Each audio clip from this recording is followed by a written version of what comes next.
All right, welcome back to Maker Days. We are here again with another demo with the lovely Rebecca, and she loves all things hand stitching. So we did English paper piecing before. Now we're gonna do some hand stitched applique, and she's gonna show us her best tips and tricks. So I've only been doing applique for a month and a half. What I am gonna show you is that it does not have to be scary. So also the pattern I'm working on is current block of the month. Big Woods. This is a Sarah Filkey pattern, and it's featuring Tula Pinks fabric.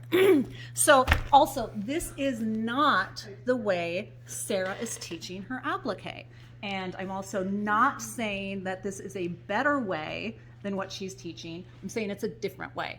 Angie and I have already done a video, and Angie showed me this way, and it seemed very beginner friendly and easy, so I decided I was going to do it this way with this quilt. But I recommend learning all the ways to applique. Learning is fun. Learn all the ways, see what you like to do best. Okay, so today we are using Print and Piece Fuse Light by Quilter Select.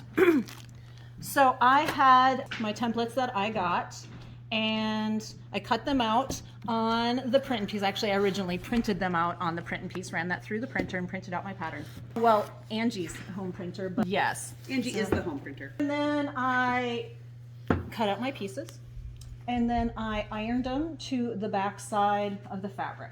So wrong side of the fabric. Have a shiny side. Make sure you put the shiny side down on your fabric. Stuck it to my iron the other day, and now I get to go home and clean my iron. Once you have that done, you cut out your pieces. Now I am doing a turned applique in part of this, and I'm doing raw applique in another part. So in my turned applique, I just kind of eyeballed and cut a nice clean, like 1/4 inch seam allowance. I did use my fancy Karen K. Buckley scissors because they are micro serrated and very sharp and easy to cut that out. Again, with my Quilter Select glue stick. Now, I didn't need seam allowance on here because this is actually going to butt up to the edge of this quilt. It'll get covered by binding, so we don't need any extra fabric there. So we're just going to run that along and stick the fabric to it. The fabric sticks to this print and piece really well, actually. Now, when you have sharp curves on this and it gets sharper, this curve is fine. Fabric's pliable, so I didn't need to cut that. But sometimes you have areas that you might need to do some little snips, but that's fine. So next, I already got this mushroom started. I put that piece on the other day. And then I kind of got this lined up to where I want to put that. I used my little friction pen. Also, don't use your friction pen in areas that might show. This area is not going to show. It will come off with the iron, but some people have said it can come back. This is going to get covered up, so I don't care. I want to hold that in place so it's not moving around on me. So I'm going to use my sew tights again. I'm going to stick that under there. We can put another one up here if we want. Use that one. I always stick it to my scissors so it's always handy. I'm going to take my thread I've already got started. I've already done my little quilter's knot on the edge.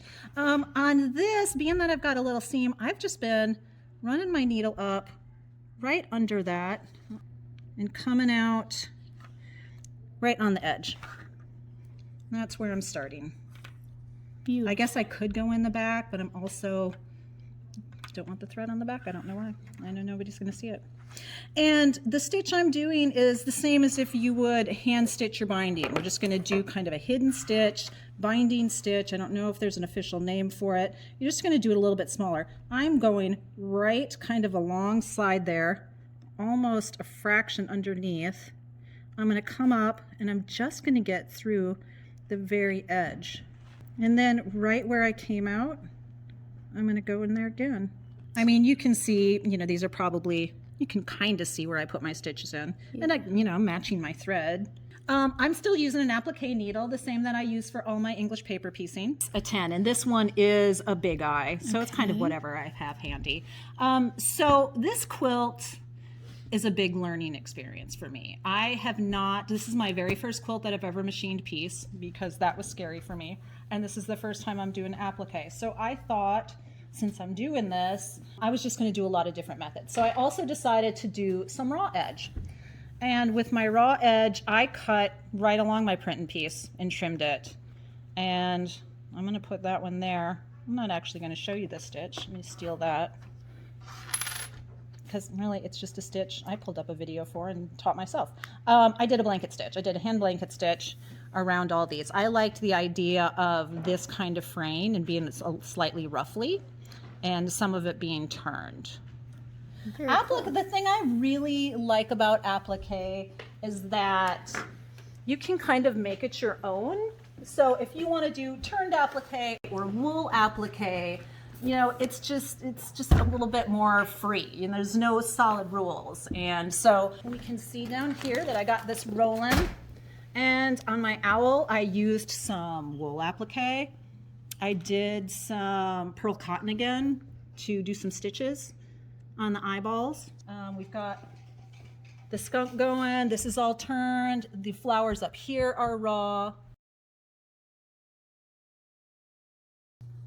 So, and a lot of the same notions that you use for English paper piecing. Exactly. So you could try multiple projects. Exactly. And you have to love that Rebecca rarely follows a pattern in general. So like the kit is all Tula, but she's wiggled some Anna Maria in there. She's wiggled some Odile in there. Like she's wiggled the wool in there. So like it's your baby. Do what you want. Mm-hmm.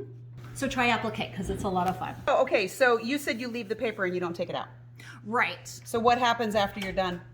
So once your quilt top is finished, and then you go and whether you quilt it yourself or you get it long armed and then you bring it home and you bind it, you're going to wash this, and then all of that is water soluble. It disappears, and then it's just really nice and soft.